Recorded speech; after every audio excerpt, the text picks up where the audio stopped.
Hey guys, my name is Carla, and this is project 2 for my genetics class. We're going to go over types of analysis, human genetic analysis, like karyotype analysis, DNA analysis, and modeled organisms. Case study H. This is a patient who is having trouble having children. He's tried for 2 years and there's no success. He had he was diagnosed with some learning disabilities at a young age, but now as he has 35, he's a healthy adult. Um, they believe, or he believes, that there's a hormonal issue causing infertility, and he sends his blood work to a lab so it can be analyzed. The karyotype analysis, as we can see, there's no problem with all 22 chromosomes. The only problem I see is in the sex chromosomes, where we see 2 of the X and 1 of the Y. As we know, 2 X chromosomes indicates a female, and 1 X chromosome and 1 Y chromosome indicates a male. In this case, we have 2 of the X's and 1 in the Y. This can indicate that this patient has the Klinefelter disease, which is causing the trouble in infertility. The total number of chromosomes that we see here is the 47 instead of the 46. The life expectancy of this individual shouldn't be a problem with this. There shouldn't be any interruption in life expectancy. Available treatments in this document that you guys see here, I labeled it as none, but I realized that there are some treatments like uh, speech therapy and hormonal medication and things that they can provide to these individuals so they can mm, live more of a normal life or feel better. More like, I think you can actually like probably do some surgery on the breast enlargement that these males may have, and other things like that. I mean, it's just something, there's no real like medication that will cure this disease, but there's things that will help you feel better. Like we said, complications is infertility.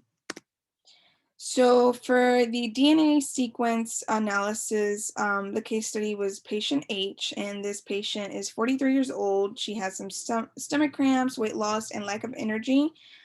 She has family history of cancer, but she does not know what type. Her standard blood results for bacteria infections were negative, and sorry, her DNA sequence is here located at the bottom of this card. Additional information, I think I already went over most of this, but she noticed some changes. She consulted her doctor and to get more information of what is going on. The DNA analysis is an examining the sequence of the DNA will indicate the mutation, which is causing the production of a protein molecule that may be causing the problem. This is my sequence of H.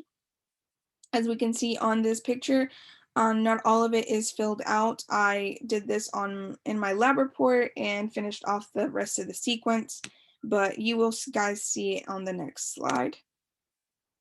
Here, like I said in the beginning, if there's any DNA changes, mutations, it may cause the proteins to act different, or the production of proteins to act different and cause a certain mutation or disease to show up.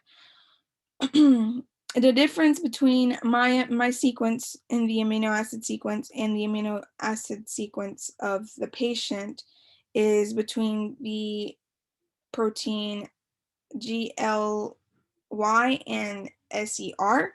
Sorry, I had to think about what I was reading here. But as we see, the DNA sequences are very, very, very similar. So in this case, the difference between the 2 amino acid sequences is causing colon cancer. So because of the change here, or because of the differences in the proteins, we're getting that colon cancer, and that's what's causing the patient to feel that way. Like I said, the name of the disease is the cause that's causing the mutation, and that's colon cancer. Like I said, the symptoms are change in bowel habits, change in stool consistency, and blood and stool, abdominal discomfort. And treatment for this disease, as we all know, we can get surgery on this, or medications such as chemo or chemoprotective drugs. Testing for this disease, I read online that it's more of a regular screening type of thing. But if you do know that you have a family history of some sort of cancer, then maybe you should do more of regular screening than usual. For modeled organisms, I was giving the sequence of unknown A, and this is the DNA sequence of that organism. I ran it through the BLAST, and I was given this information. As we can see, it's all written on this document that I scanned and I submitted online. The gene name is GDAP1, and the function of it is basically dealing with mitochondrial organizations, with fission, fusion, and proteins that target the mitochondrion. The GDAP1 encodes a transmembrane protein of the outer mitochondrial membrane related with mitochondrial dynamics, oxidative stress, and neuromuscular degeneration. This is all associated with a disease called Charcot-Marie-Tooth. More information on that. Symptoms are muscle weakness, decrease in muscle size, decrease in sensation, hammer toes, and high arches are symptoms. All of these are treated with physical therapy, and I think that's the only method for treatment. There's no real medication that will cure, or treatment that will cure this disease. So those were three of the different types of analysis that we did during this half of the semester. Thank you for watching, and have a good one.